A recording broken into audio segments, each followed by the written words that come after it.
చేస్తారండి? మేము మీలాగా కాదండి, కాదు మేము తినట్లేదా? మీరు పడుకునే గదులలో మేము పండట్లేదా? మేము పక్షుల రోడ్ల మీద తిరుగుతున్నామండి. మీకు ఎలా ఉందో మాకు అదే మనస్తత్వం ఉంటుంది. మేము ఎందుకు అంత శాపనార్థం పెడతారు? మేము ఎందుకు మిమ్మల్ని తిడతారు? సరే అండి, ఇప్పుడు మీరు నమ్ముతున్న దైవం ఉంటారు కదా హిజ్రా సంఘంలో, ఆ దైవం మీదే ఒట్టేసి వాళ్ళని వాస్తవం చెప్పమనండి. మీరు అసలు నిజంగా మీరు సమర్థించండి, కానీ చెప్తారు వాళ్ళు మీ దగ్గర చెప్తారు. మీరు వారికి అన్యాయం చేశారు. సదానంద్ గారు ఒక్క నిమిషం, సదానంద్ గారు ఒక్క నిమిషం. పండుగ ఏం చెప్పారు? పండుగ వాళ్ళే సదానంద్ గారు ఒక్క నిమిషం అండి.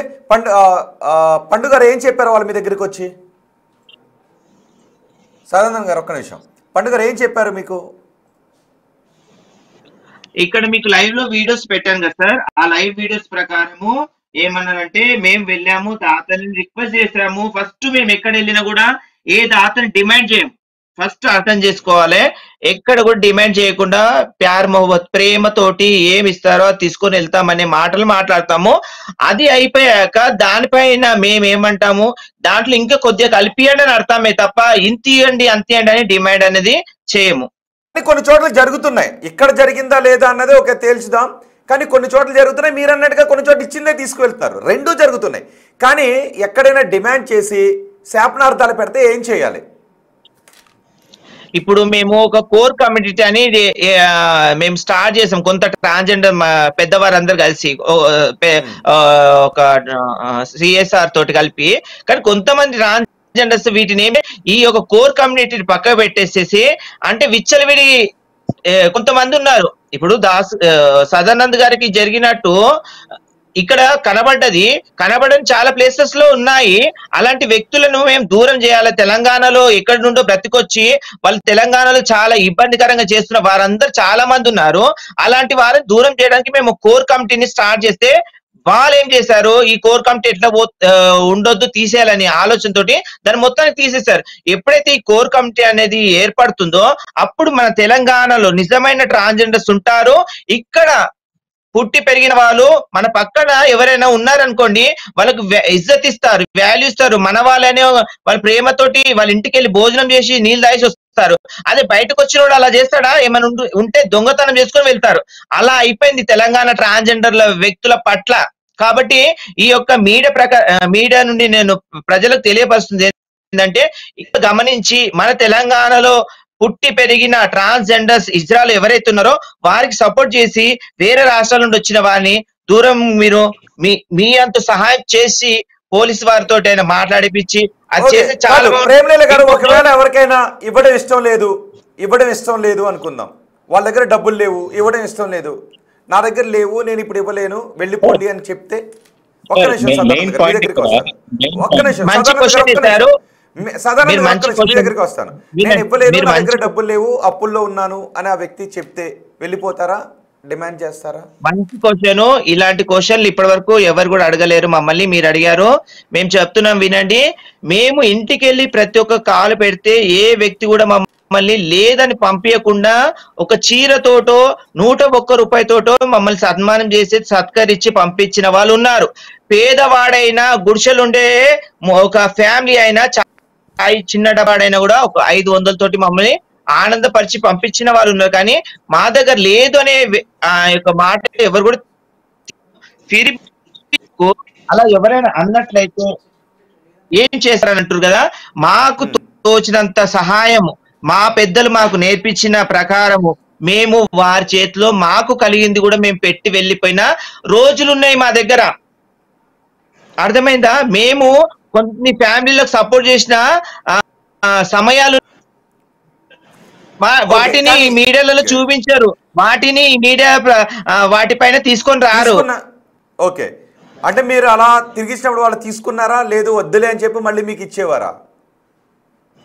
తీసుకోరు. ఎందుకు తీసుకుంటారండి? ఇజ్రా పైసలు ఎవరైనా ఆశిస్తారండి? కానీ మేము ప్రేమతోటి ఇస్తాము. వాళ్ళకి పరిస్థితిని చూసి అయ్యో లేదు కదా మాకంటే పేదవాళ్ళు అనుకొని మేము ఇస్తాం హ్యాపీగా. ఈ రోజు అక్కడ కానీ ఇక్కడ సదానందం విషయంలో ఆయన మదర్ మరణించారు చెప్పితే కూడా నన్ను దుర్భాషలాడి నా వైఫ్ ని నా పిల్లల్ని దుర్భాషలాడారు. ఎవరు ఇచ్చారండి రైట్ నా పిల్లల్ని అనడానికి? నాకు అర్థం కాదు అసలు. నాకు ఒక పాయింట్, నా పాయింట్ చెప్పండి. అసలు పిల్లల్ని అంటే చిన్న కుక్క కూడా కుక్క పిల్లల్ని దగ్గర జోలికి వస్తే కాలు పెట్టి లాగుతుంది. అట్లాంటిది పిల్లల్ని అంటే నేను ఎట్లా భరిస్తాను? అది దాని తర్వాత మీరు రికార్డింగ్ చేసుకున్నది మీరు ప్రూఫ్ గా పెట్టుకుంటున్నారు. అదే అంటున్నాను, నా దగ్గర అట్లాంటి కేపబిలిటీ లేదు. ఏది ఇట్లాంటివి జరుగుతాయి ప్రూఫ్ మనం వీడియోలు తీసుకొని పెట్టుకోవాలి అని చెప్పి నా దగ్గర లేదండి అది. నేను అందుకే అంటున్నాను. సో మీరు వాస్తవాలు మీకు తెలియదు. మీకు ఫస్ట్ ఏం జరిగిందో తెలియదు, సెకండ్ ఏం జరిగిందో తెలియదు, ఆ థర్డ్ వీడియో మీరు పెట్టుకొని చూడండి. ఒక్క నిమిషం అండి, ఇప్పుడు మీతో మాట్లాడలేదు కదా నేను. ఒక నిమిషం ఆగండి. ఆ థర్డ్ వీడియో కూడా ఫస్ట్ పార్ట్ ఎక్కడ పోయింది? నేను గేట్ తీసుకొని వస్తుంది ఒకటే ఉంది, దాని ముందు ఏమైంది? దాని ముందు వీడియో ఎక్కడ ఉంది? దాని ముందే వీడియో ఎక్కడ ఉంది? దాని తర్వాత వీడియో ఎక్కడ ఉంది? మొత్తం రికార్డింగ్ చేశారు కదా, దాని ముందు వీడియో ఎక్కడ ఉంది? దాని తర్వాత వీడియో ఎక్కడ ఉంది? నేను కొడుతున్న వీడియో ఎందుకు వచ్చింది బయటకి? నాకు అది చెప్పండి. మాట్లాడచ్చా నేను? చెప్పొచ్చా అంటే నేను చెప్తానండి సదానంద్ గారు, లేదంటే మీరు మాట్లాడితే నేను వింటాను. మీరు వినండి. ఒకవేళ పబ్లిక్ కూడా ఎవరైనా మాట్లాడాలని అనుకుంటే నేను ఒకసారి ఆ పాసిబిలిటీ ఉందేమో, ఎందుకంటే కొంతమంది కొన్ని క్వశ్చన్స్ అడుగుతూ ఉన్నారు. సో పబ్లిక్ మాట్లాడడానికి అవకాశం ఉంటే నేను కాల్స్ కూడా తీసుకోవడానికి ట్రై చేస్తాను. చెప్పేది వినండి. మర్చిపోయాను, ప్రైవేట్ పార్ట్స్ నా పిల్లల ముందు ఫ్లాష్ చేశారు. Who are these people to flash their private parts in front of my kids? Who are these people? నాకు ఎవరండి వీళ్ళు? అసలు ప్రైవేట్ పార్ట్స్ అది ఎంత పెద్ద క్రైమ్ అండి? ఇప్పుడు అదే మనం చేస్తే ట్రీట్మెంట్ అది నా పిల్లల ముందు జరిగింది. సో నన్ను ఎలా నార్మల్ గా రియాక్ట్ అవ్వమంటారు?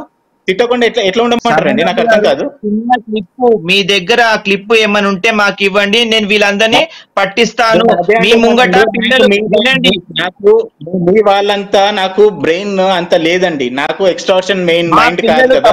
వినండి, మా పిల్లలు తప్పు చేశారు, మీరు తప్పు చేయలేదని కాదు. మీరు అంటున్న మాట ఏంటంటే మొత్తం బ్యాడ్ వర్డ్స్ యూజ్ చేశారు, బట్టలు ఇప్పారని అంటున్నారు. చిన్న క్లూ, మా వాళ్ళని చట్టానికి పట్టిస్తానంటున్నాం కదా. అదే అంటున్నానండి, నా దగ్గర ప్రూఫ్ లేదు కాబట్టి నేను వీడియో తీసుకోలేదు అని అంటున్నారు ఆయన. నేను వీడియో తీయలేదు కాబట్టి చిన్న పాన్ షాప్ డబ్బా కూడా వినండి, ఈ రోజులలో చిన్న పాన్ షాప్ డబ్బా కూడా సీసీ కెమెరా అరేంజ్ చేసుకుంటున్నాడు. వినండి సార్ ఒక మాట, అన్ని లక్షలు ఖర్చు పెట్టి అంత ఇల్లు కట్టిన ఆయన ఒక చిన్న కెమెరా నువ్వు సెటిల్ చేసుకోలేవండి. అల్వాల్లో ఒక ఇంట్లో సత్యనారాయణ స్వామి వర్తనం జరుగుతుంటే 51,000 డిమాండ్ చేశారు. వాళ్ళు ఆఖరికి 11,000 ఇచ్చి పంపించాల్సి వచ్చింది. చుట్టాల ముందు బట్టలిప్పి కూర్చున్నారు. నిన్న జరిగింది అల్వాన్. వినండి, మీరు కావాలంటే ఇప్పుడు జరిగిన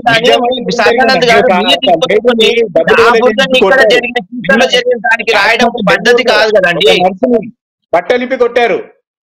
మీరు చేసేది మీరు ప్రూఫ్లు పెట్టుకుంటున్నారండి. మీరు కావాల్సింది చూసుకుని పెట్టుకుంటున్నారు ప్రూఫ్లు. మీకు అనుకూలంగా ఉన్నది. మీకు మీ సంఘంలోకి వచ్చి వాళ్ళు ఏం చెప్పారో నాకు తెలీదు. నేను అదే చెప్తున్నాను. వాళ్ళు వచ్చి మీ దగ్గర ఏం చెప్పారో నాకు తెలీదు. కానీ వాళ్ళు చేసిన వాస్తవాలు, వాళ్ళు చేసిన పనులు మీకు వాళ్ళు చెప్పలేదనుకుంటాను. అందుకే మీరు ఈ రోజు మాట్లాడుతున్నారు ఇలా. నా దగ్గర ప్రూఫ్ ఉండి మీ యొక్క వినాలి. మీరు ఫస్ట్ పెట్టారు అనుకుంటారు. ఇన్ని రోజులు మీకు తలిగి 3 రోజులు అయిన తర్వాత మీ న్యూస్ బయటకు వచ్చిందేమో, కానీ తలిగిన రోజే మేము మీడియాకి తీసుకొస్తే అప్పుడు ఏమవుతుండే మీ పరిస్థితి? హిజ్రాల పైన వినండి, ఛానల్ ఏమొస్తున్నాయి, హిజ్రా పైన మృగము కాటు వేసిందనే టైటిల్స్ తోటి ఎన్నో ఛానళ్ళు వస్తుండే, కానీ మేము వేసామా? లేదు. ఎందుకు తెలుసా? దాతలిస్తేనే మేము బ్రతుకుతాము, దాతలిస్తేనే మేము జీవిస్తాము. అవునా కాదా? మా తల్లిదండ్రులు పెట్టి వినండి, సదానంద్ గారు వినండి, తల్లిదండ్రులు పెట్టిన సంపద లేదు, ప్రభుత్వం నుండి కానీ వచ్చే సంపద లేదు. మీలాంటి వాళ్ళు ఇస్తేనే తిని బతికే ట్రాన్స్జెండర్స్ ఎంతో మంది ఉన్నారు. మాకెవరు ఇస్తారమ్మా డబ్బులు? అవునా కాదా? మాకెవరు ఇస్తున్నారు డబ్బులు? మాకెవరు ఇస్తున్నారు? మాకేమైనా చెట్లకు కాస్తున్నాయా డబ్బులు? చెప్పండి, మాకేమైనా చెట్లకు కాస్తున్నాయా? నేను 3వ క్లాస్ నుంచి జాబ్ చేసుకుంటూ చదువుకుని ఇక్కడ ఈ పొజిషన్కి వచ్చినవాడినండి. మీరు వచ్చి నాకు కష్టం విలువ చెప్పకండి. దాతలు ఇస్తే తీసుకుంటామని. నేను చిన్నప్పటి నుంచి ఎవరి ముందు చేయి